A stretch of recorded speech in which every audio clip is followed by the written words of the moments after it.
क्या आप जानते हैं कि जापान में डोमेक नाम की बंदरों की एक खास नस्ल पाई जाती है जो कि चोरी करने में बहुत माहिर है। और वैसे भी ये बात तो आप सभी लोग जानते हैं कि दुनिया भर में इस तरह के बंदर वैसे भी पाए जाते हैं जो कि लोगों से तरह तरह की चीज़ें छीनते हैं या उससे खाना चुराते हैं। लेकिन इन बंदरों की खास बात यह है कि ये ना सिर्फ लोगों से इनके पर्स से पैसे चुराते हैं बल्कि इन पैसों को वेंडिंग मशीन्स के अंदर या दुकानों पर खाने की चीज़ें खरीदने के लिए इस्तेमाल करते हैं। बंदरों के बारे में आपने सुना था कि इनका दिमाग बाकी जानवरों के मुकाबले में बहुत ज़्यादा एक्टिव होता है और इनका IQ लेवल भी बहुत ज़्यादा होता है, लेकिन इतना ज़्यादा एडवांस होता है कि ये लोगों के पर्सों से पैसे चुरा कर इसे चीज़ें खरीदने के लिए इस्तेमाल करने लगेंगे। ये तो किसी ने सोचा ही नहीं था। मुझे तो अब डर इस बात का लग गया है कि आने वाले वक्तों के अंदर ये इतने एडवांस ना हो जाएं कि वक्त के साथ साथ ड्रग डीलिंग या समुद्री लुटेरे न बन जाएं। Amazing random facts around the world के पार्ट 60 में खुशामदीद। ये वो सीरीज़ है जिसमें हम दुनिया जहान से मुतल्लिक ऐसी अमेजिंग और ऐसी हैरत अंगेज फैक्ट्स जानते हैं जो कि आपने आज से पहले कभी ना सुनी हो और जिनके बारे में जानकर आप एक ही वर्ड बोलेंगे, अमेजिंग। तो चलिए वीडियो को स्टार्ट करते हैं।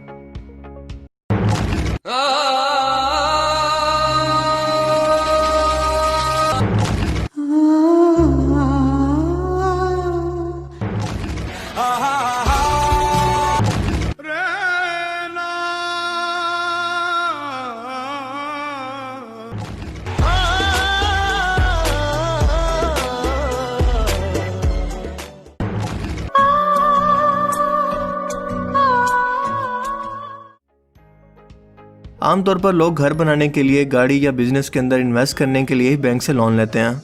लेकिन इराक के एक मशहूर बैंक अल रशीद ने ऐलान किया है कि वो अपने मुलाजिम को दूसरी शादी करने पर 1 करोड़ दिनार बतौर कर्ज देगा और वो भी आसान एक साथ पर। बस शर्त यह है कि उसकी मुलाजमत को कम से कम 2 साल हो चुके हैं और उसने अपनी पहली शादी पर भी कर्जा ना ले रखा हो। इस बैंक ने यह फैसला इराक के अंदर 35 साल से ज्यादा उम्र की गैर शादीशुदा लड़कियों की बढ़ती हुई तादाद को सामने रखकर किया है, जो कि एक बहुत ही अच्छा फैसला है, क्योंकि एक हालिया सर्वे से मालूम हुआ है कि इराक के अंदर 35 साल से या इससे ज़्यादा उम्र की 70% लड़कियां गैर शादीशुदा हैं और इस मुल्क के अंदर मुसलसल खाना जंगी, सियासी अदम इस्तेकाम और मुआशी बदहाली की वजह से अक्सर नौजवान लड़के और मर्द अब इतनी तंग दस्ती का शिकार हैं कि वो माली तौर पर शादी करने के काबिल ही नहीं रहे।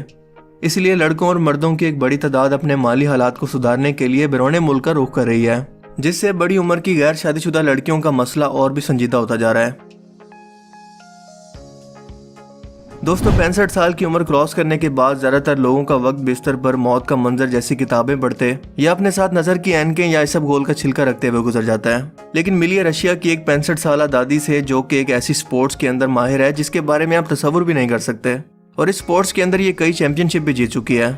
एक ऐसी स्पोर्ट्स जिसे नौजवान लड़के भी एक्टिव होकर करने से गुरेज करते हैं, क्योंकि ये औरत चाकू का निशाना लेकर इसे दूर तक फेंकने की माहिर है और अब ये कई पुलिस और फौजी अफसरान को अपने शिकार का निशाना बनाने की तरबियत भी फराहम करती है। मैं तो एक ऐसी औरत पर कभी भरोसा नहीं करूंगा जिसके हाथ के अंदर इतना खतरनाक चाकू हो और वो इसे फेंकने के अंदर भी माहिर हो। अगर मैं आपसे ये सवाल करूं कि ऐसी कौन सी सोशल मीडिया ऐप है जिस पर आप कुछ ना किए बगैर या कुछ भी टैलेंट ना दिखाए बगैर रातों रात फेमस हो सकते हैं या फिर फॉलोअर्स हासिल कर सकते हैं, बस आपको यहाँ पर कोई ऐसी चवल मारनी है जो कि आज से पहले पूरे सोशल मीडिया पर किसी और ने ना मारी हो, और बस फिर बैठकर आप फॉलोअर्स की लाइन लगने का इंतजार करें। इस पर लोग आपको गालियां भी देंगे लेकिन साथ साथ आपको फॉलो भी करेंगे। जी हाँ, आपने सही सोचा, टिकटॉक पर। वियतनाम से ताल्लुक रखने वाला एक अधेड़ उम्र शख्स आन तरान तान अपनी टिकटॉक वीडियोस के अंदर लिटरली कुछ नहीं करता, ना कोई हरकत करता है, ना ही कुछ बोलता है, इवन कि अपने होंठ तक नहीं हिलाता, बस खामोशी से अपने फोन के कैमरा को घूरता रहता है और इसके बैकग्राउंड पर कोई भी गाना प्ले हो रहा होता है। और अपनी इसी खूबसूरत अदा और टैलेंट की वजह से वो इतना फेमस हो गया है कि टिकटॉक पर इसके फॉलोअर्स की तादाद 5 लाख तक पहुंच गई है। ओ भाई, मारो मुझे, मारो मारो मुझे, मारो मारो। इसके अलावा इसकी वीडियोस को करोड़ों मर्तबा देखा जा चुका है और तकरीबन 78 लाख लोग इसे लाइक भी कर चुके हैं। मतलब मुझे सालों गुजर गए हैं घिसा घिसा कर 1 मिलियन तक पहुंचने पर, लेकिन इस बंदे के अंदर कुछ ऐसा यूनिक टैलेंट है कि बस कुछ ही दिन के अंदर 5 लाख फॉलोअर्स, और वो भी बिना कुछ किए। अब क्या बोलूं यार। कंट्रोल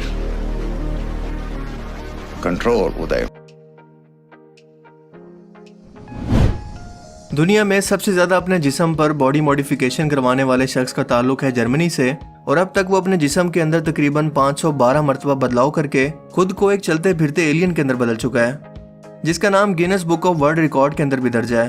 इसने अपने होंठों पर 518 सर्जरीज करवाई और सर पर सींग और आंखों पर भी टैटूज बनवाए, लेकिन अब तक ये अपनी बॉडी मॉडिफिकेशन से सेटिस्फाई नहीं है और इसको मजीद बढ़ाना चाहता है। 2013 के अंदर जब ये दुबई के टूर पर गया तो सिक्योरिटी ने इसे इसलिए रोक लिया कि शायद ये कोई जादू करने वाला आमिल या सेल्फी इल्म का माहिर है और बड़ी मुश्किल से इसे शहर के अंदर दाखिल होने की इजाजत मिली। लोगों में मुनफरिद नजर आने के लिए खुदा की बनाई हुई सबसे खूबसूरत तख्लीक को यूं बिगाड़ने पर सिर्फ इसी को खुशी होगी जिसे इंसानों की शक्ल और इसके वजूद से ही रोज़े अव्वल से नफरत है, इंसानों से हसद है और इसीलिए इंसानों को दुनियावी शोहरत और दुनियादारी का लालच देकर वो इंसानों को इसी तरह से गुमराह करता रहता है। और जहाँ तक इस 60 साल के शख्स की बात है तो इसे इस उम्र के अंदर कब्रों के डिज़ाइन पसंद करने चाहिए थे, लेकिन जिस कंडीशन के अंदर ये शख्स इस वक्त आ चुका है यकीनन हॉरर मूवीज़ के अंदर ये लीड रोल प्ले कर सकता है। ऐसे ही कंप्यूटर के जरिए लाखों रुपया खर्च करके CGI टेक्नोलॉजी के जरिए ऐसे हॉरर सीन बनाने पर फिल्म मेकर्स पैसे खर्च करते हैं। पता नहीं सिक्योरिटी वाले मेटल डिटेक्टर इसे कैसे गुजरने देते होंगे, क्योंकि हमसे तो बाइक की चाबियां तक निकलवा कर साइड पर रख देते हैं और कभी कभार तो बेल्ट तक भी। लेकिन आपके ख्याल के अंदर ये कोई आर्ट है या कोई टैलेंट या फिर कोई मेंटल डिसऑर्डर? मुझे कमेंट सेक्शन में ज़रूर बताना। अमेरिका में कुछ दिन पहले एक अजीबोगरीब किस्म के थीम पर म्यूजिक कॉन्सर्ट किया गया, जहां पर एक मशहूर रॉक बैंड फ्लेमिंग लिप्स ने 3 दिन पहले होने वाले एक लाइव कॉन्सर्ट के अंदर सिंगर्स, म्यूजिशियंस और ऑडियंस को, जिसके अंदर बच्चे भी शामिल हैं, इन्हें प्लास्टिक के शफाफ बुलबुलों में कैद करके म्यूजिक को एंजॉय करने का कहा।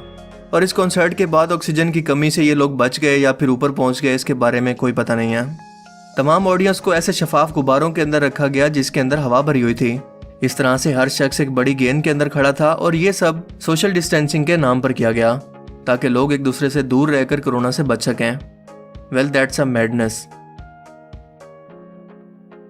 स्पेन में कोरोना वायरस की वजह से टेंशन, डिप्रेशन और परेशानी का शिकार मेडिकल स्टाफ के लिए खसूसी थेरेपी का इंतजाम किया गया है, जिसमें इन लोगों को कुछ वक्त गधों के साथ गुजारना होता है और ये इसे डोंकी थेरेपी का नाम दे रहे हैं। ये सच में वाकई काम करता है, मैंने तो खुद ट्राई करके देखा है। यकीन नहीं आता तो आप भी कुछ ऐसे गधों के साथ अपने क्लोज फ्रेंड्स के साथ टाइम गुजार कर देख लें। मशहूर ज़माना luxury cloth brand Ralph Lauren ने चंद रोज पहले एक नई डिजाइनर डोंगरी इंट्रोड्यूस करवाई है, जिस पर जगह जगह मुख्तलिफ रंग के धब्बे पड़े हुए हैं और ये बिल्कुल मैली कुचैली नजर आती है। लेकिन इससे भी इंटरेस्टिंग चीज है इसकी प्राइस, जो कि है 620 बरतानवी पाउंड, यानी कि पाकिस्तानी तकरीबन 1.25 लाख रुपए। 1.25 लाख रुपए उस चीज के लिए जिसे देखकर यूं लगता है कि जैसे किसी मजदूर ने सारा दिन काम करने के बाद अभी काम से फारिग होकर ये कपड़े उतारे हैं। और रॉल्फ लॉरेन ने इसे पेंट स्प्लिटर कोराल का नाम दिया है।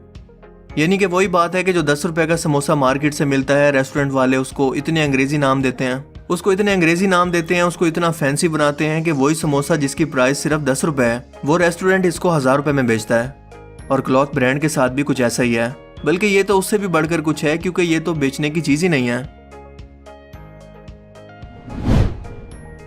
कई कीड़े खुद को शिकार से महफूज बनाने के लिए तरह तरह के अजीबोगरीब तरीके इस्तेमाल करते हैं, जैसा कि ये बार बैग कीड़ा करता है, जिसका कीड़ा यानी कि कैटरपिलर खुद को बचाने के लिए केबल नुमा घर बनाता है, वो भी लकड़ी से, और अपनी मजबूत टांगों की बदौलत इस घर के साथ धीरे धीरे आगे भी बढ़ता रहता है।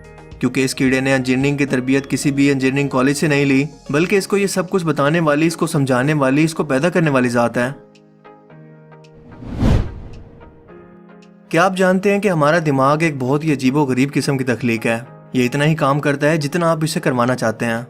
मसलन ये आपको मंथली 10,000 रुपये कमाने का तरीका भी बताएगा, और ये भी कि आप 1 लाख रुपए महीना कैसे कमा सकते हैं। सिर्फ फ़र्क ये है कि आपको इससे पूछना पड़ेगा, यानी कि जितना आप इससे पूछेंगे, इसे फोर्स करेंगे, ये इतना ही बड़ा प्लान आपको बना कर देगा। ये अपनी पूरी लाइफ के अंदर अपना 70% टाइम पुरानी यादों या मुस्तकबिल की सुनहरी यादों के खाके बनाने में गुजार देता है। क्या आप जानते हैं कि कोई भी जज्बाती धचका या इमोशनली तौर पर आपको दिया गया कोई भी टेंशन सिर्फ 15 से 20 मिनट से ज़्यादा नहीं होता, बल्कि इसके बाद का जज्बाती वक्त आपकी बहुत ज़्यादा ओवर थिंकिंग, यानी कि आपका इस हादसे के बारे में बहुत ज़्यादा सोचने की वजह से होता है। तो अभी से बिला वजह का सोचना छोड़ दो और इस दिमाग को बच्चे की तरह ट्रीट करो यार, कि सब कुछ ठीक है। बाबा रणछोड़ दास ने यही तो समझाया था। क्या आप जानते हैं कि आप ख्वाबों के अंदर सिर्फ उन चेहरों को देख सकते हैं जिन्हें आप जानते हैं। इसके अलावा आप सोने की जितनी भी कोशिश करें, आपके नींद आने के चांसेस इतने ही कम होते हैं। हम सभी को लगता है कि पैरट यानी कि तोते सबसे ज्यादा इंसानों के जैसे बोली या इनकी लैंग्वेज बोलने की सलाहियत रखते हैं, लेकिन हकीकत तो यह है कि परिंदों के अंदर सबसे ज्यादा इंसानों जैसी बोली बोलने वाले परिंदे का नाम है रेवन, यानी कि कौवा, जो ट्रेन करने पर इंसानों के बोली जैसे ही बात कर सकते हैं। जिसकी बहुत सारी वीडियो सबूत के तौर पर आपको सोशल मीडिया पर मिल जाएंगी। इसीलिए तोते को तो बस ओवररेट किया गया है। तो आज के amazing random facts around the world की सीरीज में सिर्फ इतना ही। आपको इनमें से सबसे अमेजिंग फैक्ट्स कौन सी लगी और क्यों, अपनी कीमती राय का इजहार कमेंट सेक्शन में जरूर कीजिएगा। अब मैं मिलूंगा आपसे एक नई इंटरेस्टिंग वीडियो में। तब तक के लिए अपना बहुत सा ख्याल रखिएगा। Thanks for watching this video. अल्लाह हाफिज़।